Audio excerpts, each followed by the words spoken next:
Hello, Score fans, and welcome to our next episode of Score the Podcast.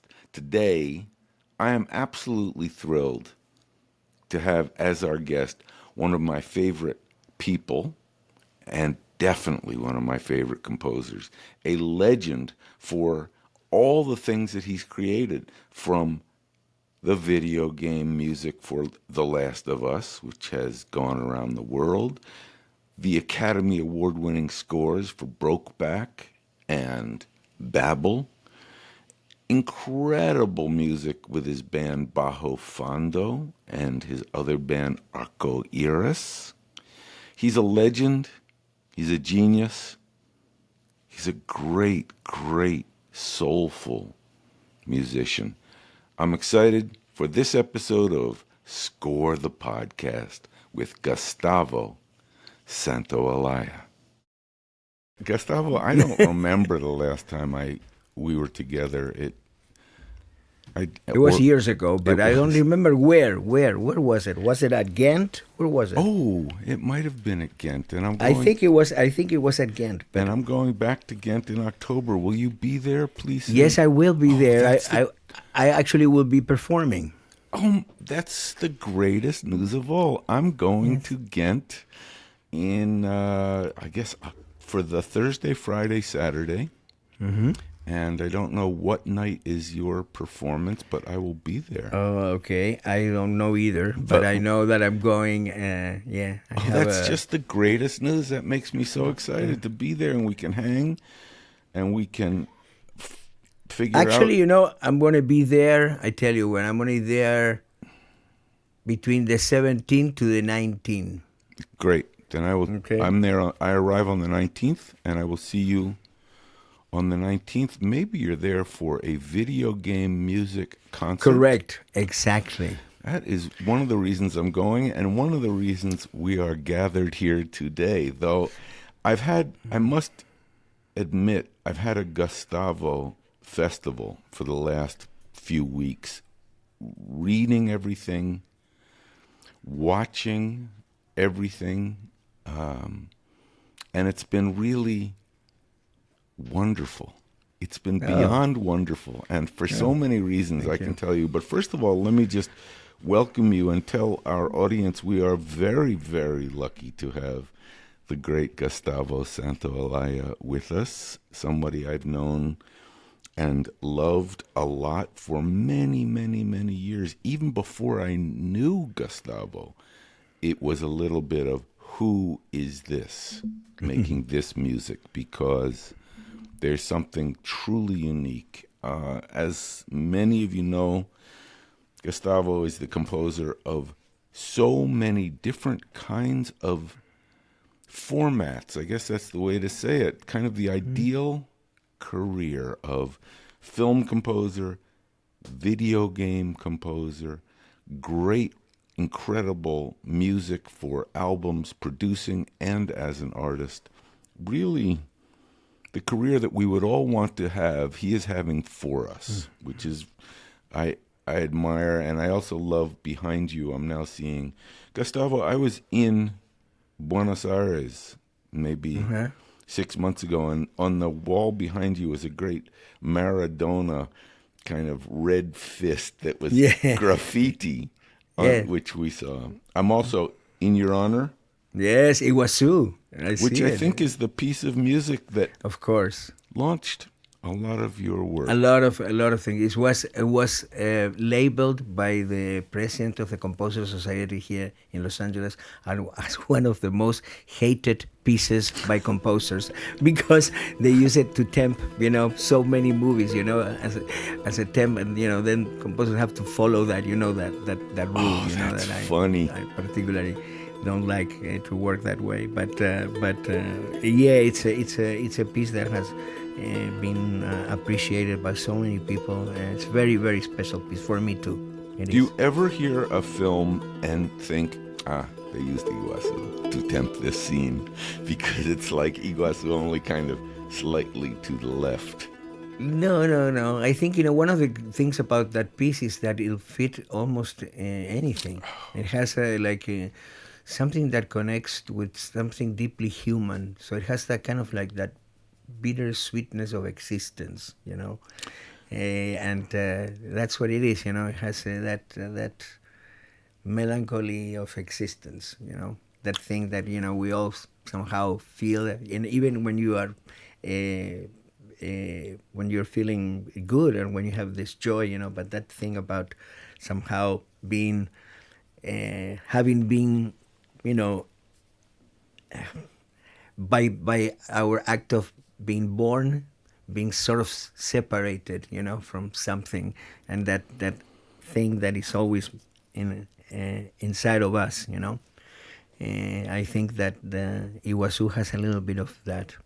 I think you've just perfectly described what it is about your music that just, you articulated it better than I could ever say, because there's not a cue that doesn't have that aspect of sort of, well, this is film music doing what film music does, but it also is saying so much about two things: the story, three things: the story and the character. So, but it also, I hear you in every cue. I really, not in a way that overwhelms the story, but what you just said, there's this humanity that comes through. I mean, so I want to be a fanboy for a minute. First of all, congratulations. I read yesterday that you are about to get the Lifetime Achievement Trustees Award from the Latin Grammys. Correct. Which is long overdue. And I hope you are working on your speech. You maybe just made it. But I went back and watched these movies, Amores Paris and Babel and Motorcycle Diaries, and there's something in them. It just deepens the film when a cue starts. And I know that you've said, for example, on Brokeback, you wrote a lot of the music before. Can I ask just all of the music? Not all a of lot, the music. A lot. In Brokeback, that's the case. I mean, the biggest example, because truly that one is 100% of the score was written prior to a frame being shot. So Ang took, first of all, you work with my two favorite directors, two of them, Ang Lee and Inarritu. These are genius directors who understand what you do. Amazing guys. So in Amores Paris, there's a cue where the homeless guy, who we know as, it comes up over a hill, and it's like drums and electric guitars. It feels like it is scored exactly to that moment. Was it just something that was dropped in over that moment? Or did you score to the moment? He comes up over the hill. That one in particular is, it was more really done to the picture, which is something, very unusual for me. Yes, great relief, because I thought if you had cues like that just hanging around and directors could go through all your pre-recorded music and say, this fits my movie perfectly. I was stunned by that. What a beautiful and sad film. And then right afterwards, I watched Babel and thought, first of all, here's a strange question. Is the ronroco good for Arabic music as well as Latin music? Yeah, well, the thing is, and I feel kind of like proud of this, that a couple of things that happened with the ronroco. The ronroco is a very magical instrument. It has been for me, and I put out that record ronroco after a master, Jaime Torres, who actually was a master of the charango, which is an instrument related to the ronroco.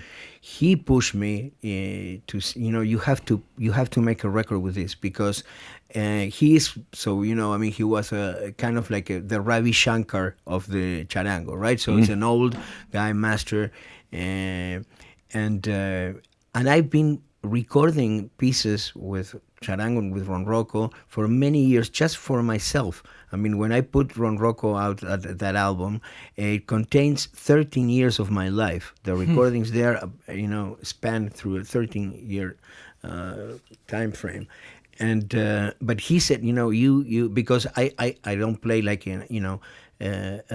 like the old guys play. I mean, I have my own style, my own way of doing it. So he said, that doesn't matter. You found the spirit of the instrument. You have to put this out. People has to know this. So pushed by him, really, I put the album out, and all these doors start opening. Michael Mann called, and he wanted to use actually Iguazu in the Insider, Yeah. and then Alejandro, I started working with Alejandro, and the end of Amores Perros, when El Chivo, when it's already shaved and tough, and he walks away in the horizon with his dog El Negro, is ronroco sounding there, and then Motorcycle Diaries, and then up to The Last of Us. The main theme is ronroco. Well, one of the things that I'm proud is that I actually put that instrument in the map, because nobody knew what a ronroco was before. Really, I nobody had never heard of it. Exactly. And charanga, I knew from Cuban music and but that's charango, not charanga. Right, Charango, charango. right? Which is an end from the Andes Mountains. So the thing is that also the other thing is that I find that I was able to transcend the ethnic aspect of the instrument. Not that sometimes I can do pieces that have echoes of music from the Andes, but also I do pieces that have echoes of the Pampas. I have pieces that have echoes of Eastern Europe or Africa or Asia or the Arabic world. So I find it that is really like a planetary instrument. I mean, in the theme of The Last of Us, I never heard anybody that came to me and said, hey, that's that instrument from the Andes Mountains that you're using, it's great. No, the ronroco there works as a harp or a guitar or any instrument in the orchestra, a clarinet or whatever. It's one more instrument. Which I love. And of course, I mean, ta-da-dee-da-da-da, that's pentatonic, could be anywhere. But when it goes da-da-dee-da-da-da, that's blues, that's America. So so again, I mean, with the instrument, I find that I can do anything really, and become more like a planetary instrument. So that when you said, can you play Arabic? Of course. I mean, I feel with ronroco, Yes. like with a piano. I mean, could you play? Of course. Can you I actually play? went to the Yes. piano to just make sure that I heard an interview with you where you said that note. It's a B flat actually in the. Uh-huh. When I Exactly. first heard it in Last of Us, I thought, oh, it's bebop. It's a flatted fifth. I didn't think. I thought, oh, that's so cool. Gustavo's like quoting Charlie Parker here, but it's blues. You're right. I never thought it was. It's a blues lick. It is. I don't know why. When Totally. I first heard it, I thought. But it could be Arabic too. It could be a Definitely. flamenco note too. I mean, so that's the beauty of it. You know what I mean? That it's really from nowhere and from everywhere, and I really, it's a very, very special thing for me. Although I always like to talk about the fact that I love to play instruments that I don't know how to play, because they put me in a very particular situation that I love. When I have to say what are my instruments, I say guitar, which I started playing when I was 5 years old, and ronroco. Ronroco is one of my main instruments. I mean, as important as the guitar for me. I know that you were given a guitar. Is there a moment that you thought about composing writing music yourself? Because that's a big. Some musicians get a guitar and they think, I'm just going to play in a band and I'm going to be part of somebody else's music and maybe I'll write songs. You started composing very early. Was it clear to you that you were fully musical and fully interested in being an artist at a very young age? Yes, yeah. It was something, a call that I had from a very, very early age. When I started playing as I said, when I was 5, and I had formal tuition between 5 and 10 Unfortunately, I never really connect with the academic side of music. Obviously, because I think it was because of the age and stuff. I think it was really my teacher's fault. But we always had this terrible fights, about it. I mean, because I had the skills to play, so I will pretend that I was reading the chart, but I actually was not reading it. And then she will cover part of the chart and say, start from here. And I just didn't know where I was. I had to go from the top, and it was like constant fighting. So when I was 10, she quit. She quit on me. She went to my mom and said, his ear is stronger than my music. I quit. So then is when I started writing my first little things, and but I always found an incredible connection between the instrument and the music and the sort of the spiritual world, and I think by the time I was 10, 11, I started to realize. I think I'm going to be doing something with this when I grow up. And then when I was 13, the Beatles came into the scene, and they was over. I mean, I said, this is what I want to do for sure. And I was always very good student. My parents were great in the sense that they always support me with the music and bought me instruments. I had my first electric guitar when I was 12. And that time in Argentina was very unusual, and we were just middle class. And so they always support. I started making records at 17. I signed with RCA. And I started as an artist and as a producer. So I was going to high school and I was making records. What was the name of that band? The band was named Arco Iris, which means rainbow. God, I didn't realize it was that early. Yes. There's an album, and you can find it in Spotify and any of the platforms, which is the first Arco Iris album which has been re-released in vinyl and stuff. There's a few albums that I did with the band, but the first one, which I did when I was 18 years old, I think is one of my favorites. I did that in 4-track, and it is like a blueprint of my career. You'll find there lots of things that have to do with scores and with my songs and with my music in general. It's a pink album. The cover is pink and it has a triangular symbol. And it says Arco Iris. The first song is called Quiero Llegar. I wanna arrive. We're going to find it, and we're going to play it under some of this interview. Okay. I wonder, I haven't asked an artist this in many years. First of all, it's just incredible to hear this progress of your career. Do you think, when you said it was the blueprint of your career, do you think that at 18, without any knowledge of what was to come, you were purer?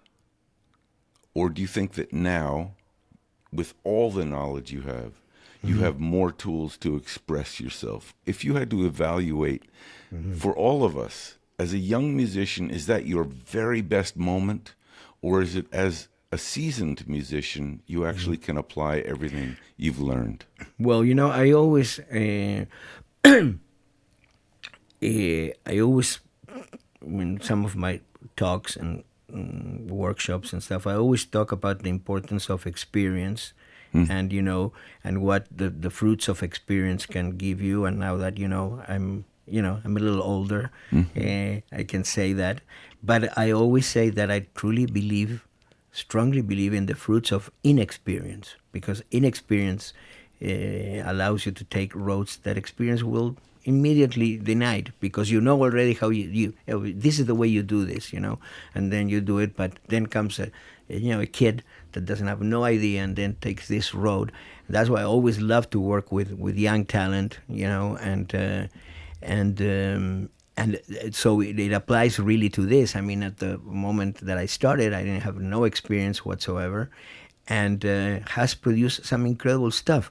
When I put together this show, I just came back from a tour that I did with this show. It's called Desandando el Camino, which means unwinding the road. And it's basically a journey through my life, through my music. So I play things that I wrote when I was 17 years old up to The Last of Us. And when I decided to make this show for different reasons, the age, my granddaughters, and some very personal stuff, a few years ago, 2016 to be more precise. At the time, I've never really looked that much behind. I've always looking, to the front, to go ahead, tried not to stay in a comfort zone, always put myself into a challenging situations.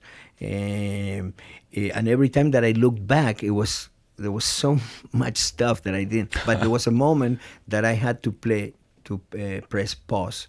And that happened. When I did that, I said, I need to find out how did I get here. So I went back and I started listening and reviewing all my stuff. And I went back to that album, to that Pink album. And for example, I found stuff that I really, for me, was timeless. There's a song there that is called Canción de Cuna para un Niño Astronauta, means lullaby for an astronaut kid.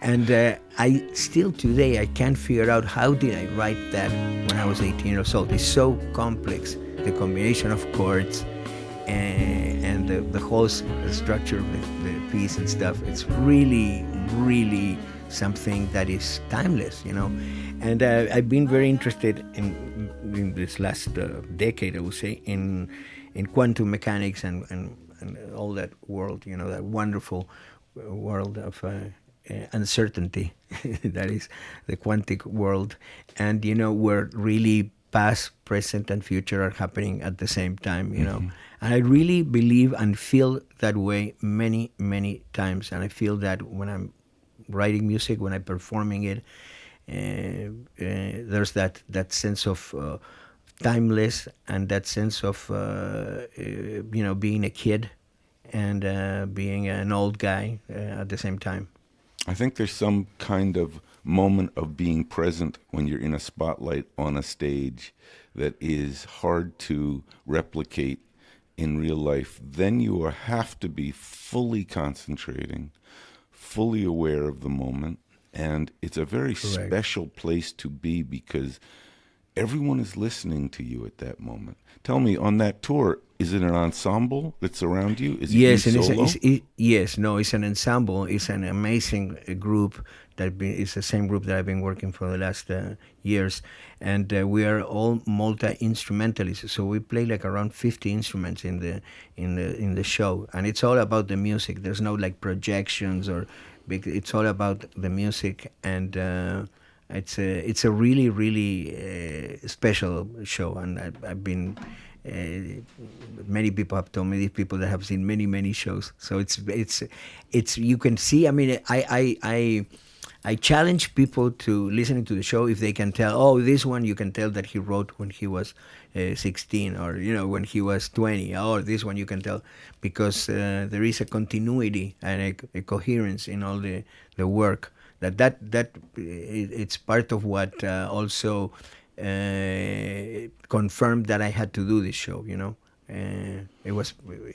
there's a lot of stuff also in my career that I've never played live. That's why one of the reasons I wanted to do it too, That's so nice. I had a Gustavo moment when I was in Buenos Aires. We were having lunch at the lovely Faina. Oh, great. Right? And over the loudspeakers came dun dun, the beautiful favorite bajo fondo. Pa bailar. Right. Ta-ta-da-dee-dee. I couldn't believe. I thought, Chan. how this is impossible. This is the soundtrack to what's in my head as I'm walking through Buenos Aires. And how appropriate they are to hear. And there it it was. They were playing it, and there are always people sort of around the pool, and they're just chilling. And I wanted to get up and yell, "Do you know what we're listening to?"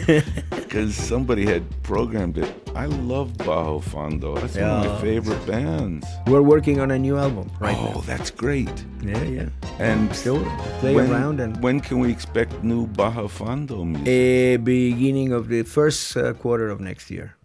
I love one thing that you said about The Last of Us, which is with all the films and records you've done, it's introduced you to 13 and 14-year-olds around the world. Correct. I wonder if, first of all, has anyone called you to say, can you produce my record? I love this music, and I'm 15 and I live in Europe or Dubai or Asia.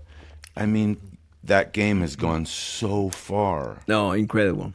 And you know the love, the devotion that the fans of The Last of Us has for the music is different of any connection that I have established with prior fans of my music. You know, I mean, I've always been blessed with the possibility of connecting with people with whatever I did. You know, from the Arco Iris to now. But the fans from the video game, I don't know if it's because they spent so much time, you know, listening to that and stuff. But they are really, I mean, they have this connection with the music, so emotional, you know, very, very strong. And of course, I mean, most of them didn't know anything that I've done before, but now they do, you know. So I get these beautiful mails and I get messages.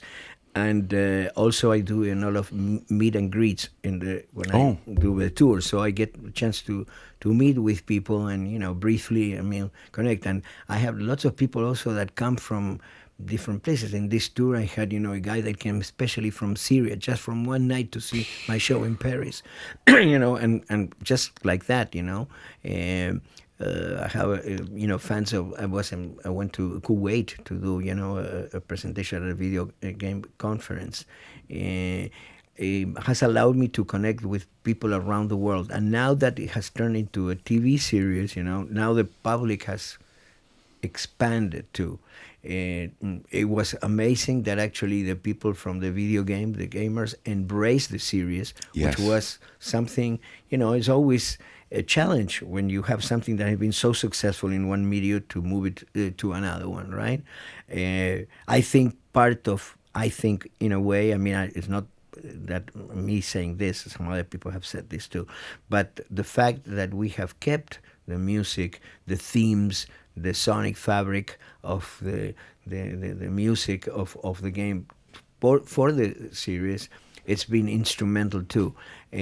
First of all, I never thought that I was writing a music for a game. I always felt I was writing music for a story, for a great story that you could tell with puppets or with animation or in theater or in a series. So the music is really for the story. And also Neil and Craig, you know, amazing. They were really kind to say, you know, that actually they feel that my music is part of the DNA of The Last of Us. So it's 100%. A character, it's an important character of the 100% correct. Story. It's. I once heard someone talk about seeing Star Wars, and it never occurred to them till much later that the music wasn't sort of baked into everything that was, you know, it was just.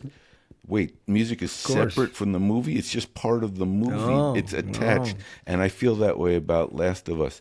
I want to ask you a few things technically about that. When they first approached you for the game, did they say, we need you to write 27 hours of music and we'll see you in a couple weeks. Please bring it all with you. How did they approach you when you? I'm sure you said first of all, I haven't written video games. I heard you say that.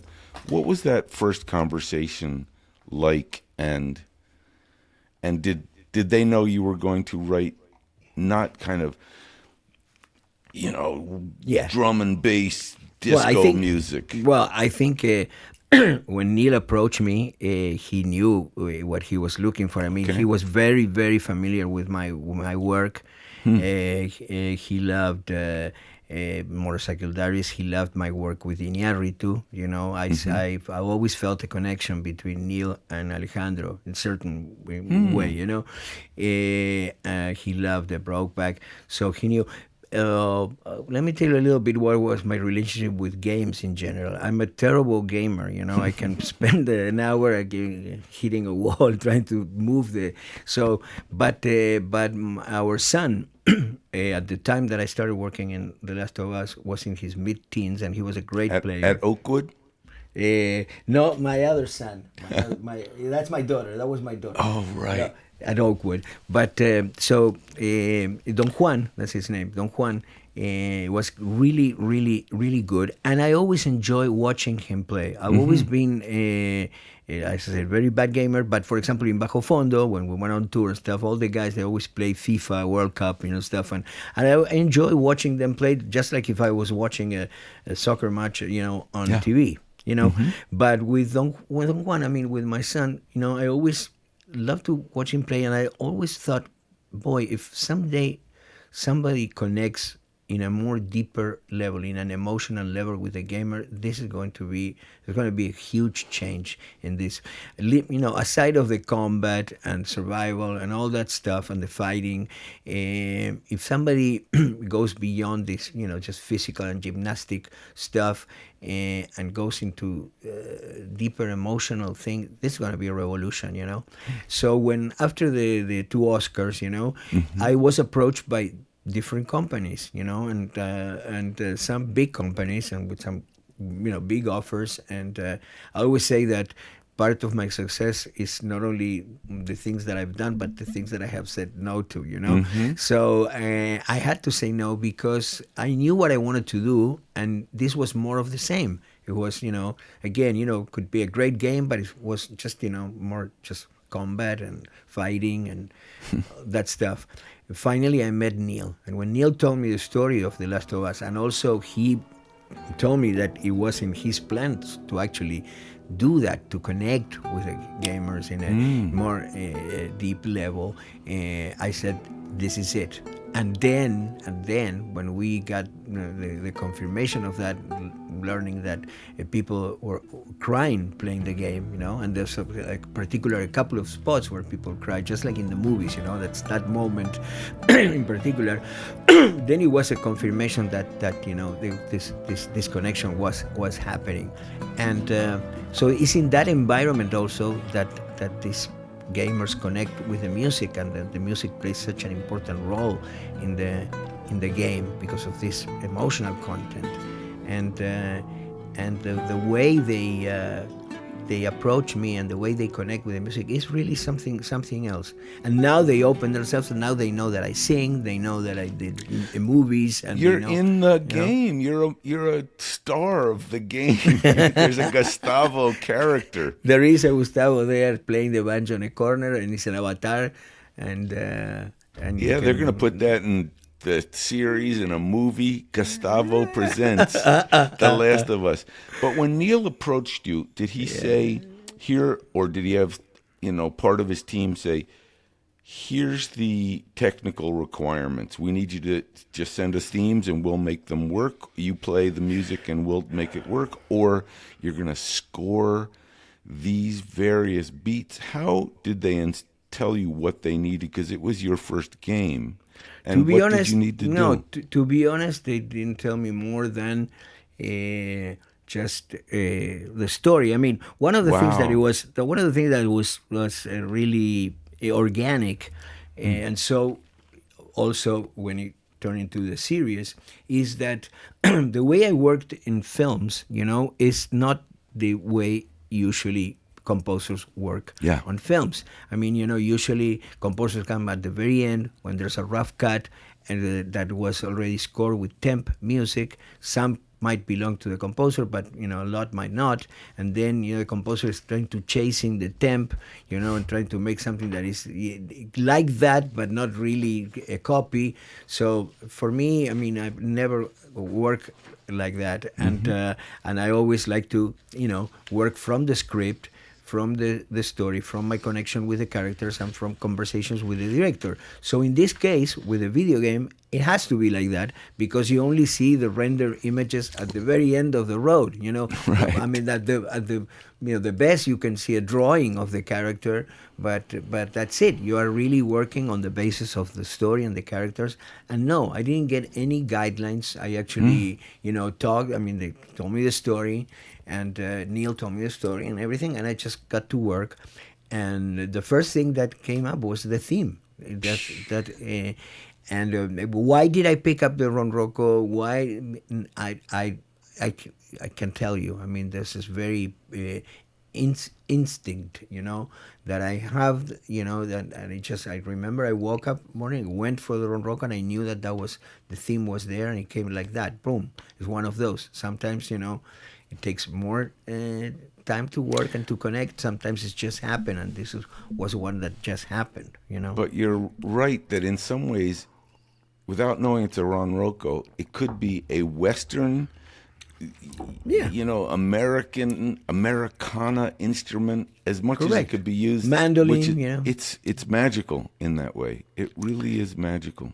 It is, and so then what happens to me too is that lots of times I do stuff right out of instinct, which is the way I work, and then I can articulate more. What I did. This happens. I've been doing for so many years now that time has allowed me to really be able to now articulate and go, okay, why I use silence, why I use these spaces, or I remember the first time that I heard from James Seamus, producer at Focus, Brokeback Mountain, when he told me, no, because your use of negative space, and I was wondering, what, negative space? Yeah, that's the silence that I'm doing. I didn't know all these things, and for example, in The Last of Us, I created two areas, two different poles. One which is with the ronroco, and the other one that originally was with a Fender 6-string bass, which is an instrument from the 60s. It's not like these new modern basses that have more strings, which actually go lower and stuff. No, it's totally different. It's an octave lower than a guitar. And it's an instrument that was used by the Beatles, and it was used by Jack Bruce in the first Cream configuration. But it's an instrument that if you want one, you have to order at a Fender custom shop, because they don't make that, So that instrument gave me, the weight and that low end and stuff. And then I could really see the two poles of one side that was a feminine side, that connected with Ellie, which is the ronroco thing, and the other one, which was this more male thing, which was the Fender 6-string bass, that in the second edition of the game I replaced by a 6-string nylon string guitar, an octave lower too. I had these guys in Argentina. They're the only guys in the world that make these strings. They make these strings that are an octave lower than a classical guitar, and so. I had these, two really differentiated areas, right? And that, why I did, I don't know. I rationalize it afterwards, and I go, oh yeah, this connects with all this more masculine side of the story, and this connects with the more fragile, But it's interesting what Seamus said about negative space, because that is the lesson I learned from your scoring, which is, you create more emotion with two guitar notes played. You know exactly what I'm saying. It's so silent, and yet there's this kind of one guitar note followed by a second, and then it gets quiet, and you think, oh, my heart is broken. Yeah, How did that just work? I don't know. It's a silence that is a very eloquent silence, because it's a silence that is full of information. It's not just silence as an absence of sound.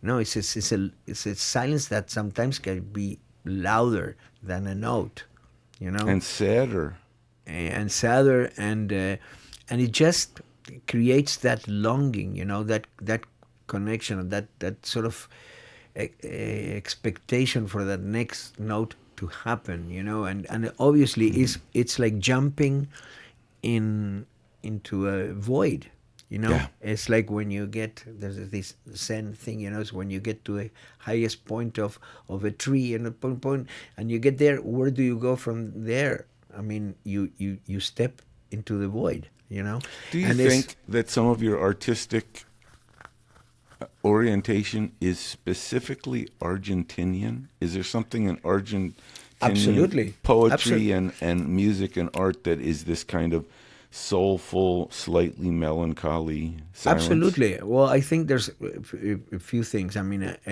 for example, I always say that in Brokeback Mountain, probably nobody knows, but I know that there's in that guitar there's elements of Atahualpa Yupanqui, in the use of space or silence or the melancholy. I work on the subject of identity from a very very early age, and I think your identity, you expand your identity, but to really mature and grow, you can never forget where you really started, where you come from, but you expand. Of course, first identity is at your home. Who are you in your house, in relationship to your brothers or sisters, or then who you are in the block, who are you in your neighborhood, who are you in your city, in your country, in your continent, and then obviously you end up being, who are you in the planet. But if you don't connect, I mean, I've seen people come to the United States, from different countries, Argentina, but other countries, and they actually lose and forget where they come from, and at the same time, they're not also from here, and they're kind of like, identity less. I mean, they don't have an identity, and it's really sad. Some I've also seen, commit cultural suicide. I mean, there's a lot of Peter Garcias and Charlie Lopez that don't speak one word of Spanish because their parents decided that because it was a different time, and they didn't want their kids to perhaps, be bullied at school because they spoke Spanish. I mean, we're talking about, in the 50s and stuff like that. Thank God that doesn't happen that much anymore. And I think but I think the concept of identity is very important. So yes, I feel that in what I do, there's also an identity that has to that is connected to the fact that I come from the South. And I really do think that the South Hemisphere of the world, of the planet, has a different vibe than the Northern Hemisphere. And the Southern Hemisphere is, for me, especially when the lower you go, the closer you get to Patagonia and to Antarctic Circle, it gets melancholic, That is just so interesting, and we are lucky as listeners that you feel that vibration, that your grandmother gave you a guitar, that you're Argentinian, that you came to Los Angeles. And that somebody heard Iguazu, which I also loved, going to the falls and looking at the falls in Iguazu. Isn't it amazing? What a place, but so lucky. Gustavo, before we let you go, and I see you in Ghent in 8 weeks. Looking forward, Robert. That's going to be so fun. Tell me, what else can you share with us that's coming up that we can look forward to? Well, as I told you before, we're working on a new Bajo Fondo album. Great. And I'm working in 2 feature films. One based on the life of Nora Cortiñas. The film's called Norita, and he's the leader of Madres de Plaza de Mayo, Niña Fundadora. And Madres de Plaza de Mayo is a movement that originated during the military dictatorship in Argentina, where 30,000 people disappeared at the hands of the government. They disappeared. So these mothers used to get together every Thursday. They still do, because the problem is in front that of the Pink Palace. Is that where they? In front of like the White House, we have the Pink House. Yes.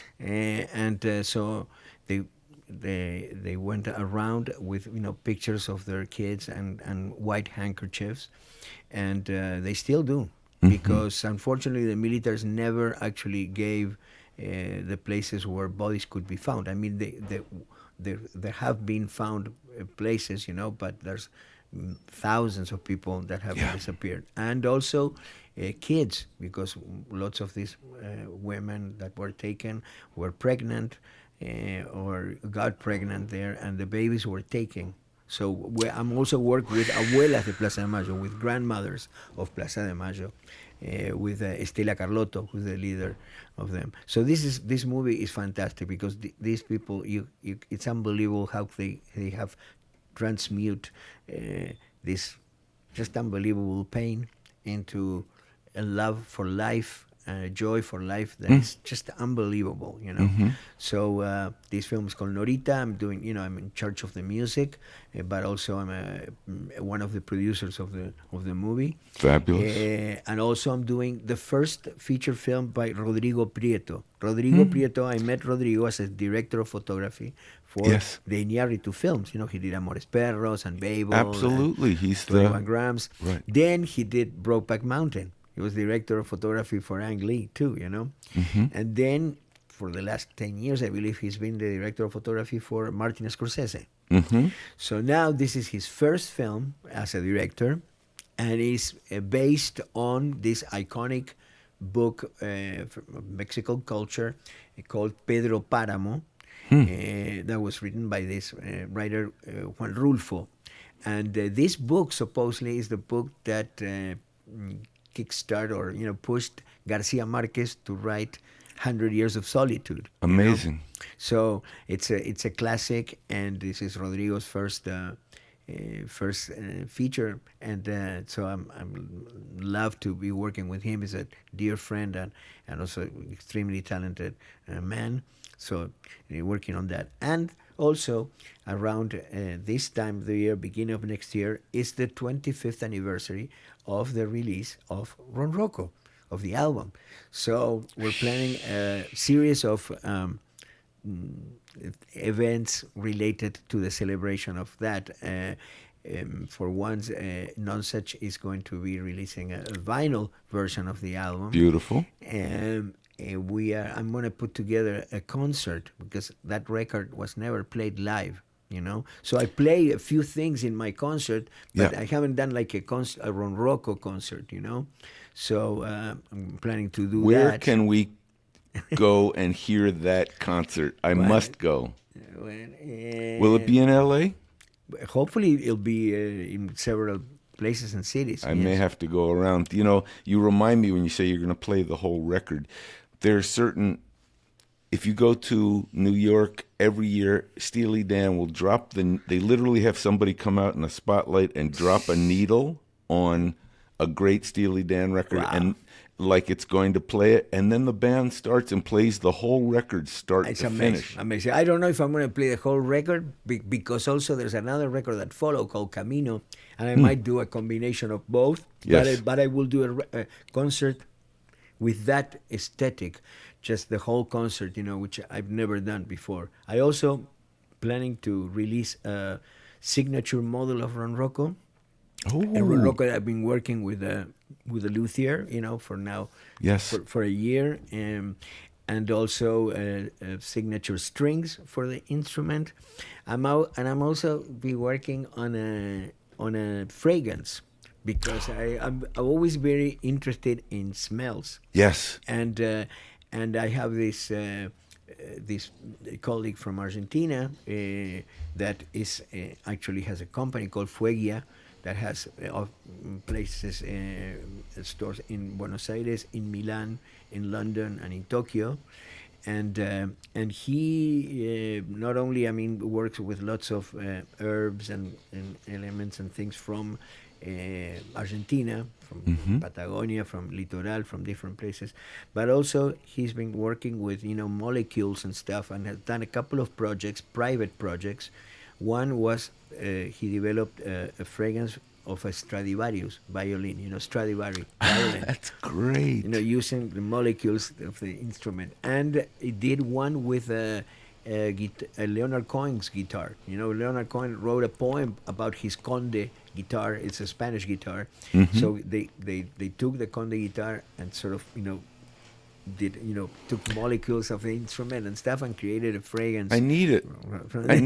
Will it be called Ronroco I hope so, yeah. or Gustavo? No. Ronroco. I need to wear Ronroco. I may need to go buy a signature Ronroco, just because it's such a beautiful instrument. It's that- gorgeous. It's magical. Just the idea of playing one is great. Gustavo, I really appreciate our friendship, your time. Thank you so much. And Robert. I am just now so excited that we're going to be in Belgium Absolutely, together. That'll be great. absolutely. We'll hang out.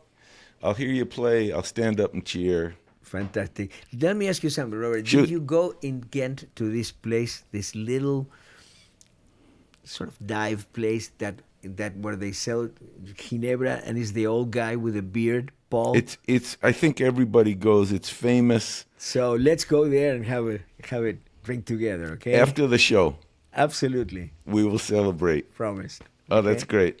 Maestro, Peace. gracias, amigo. Thank you. Muchas Hasta gracias. la pronto. Gracias. Hasta pronto, eh. Bye bye. See you soon.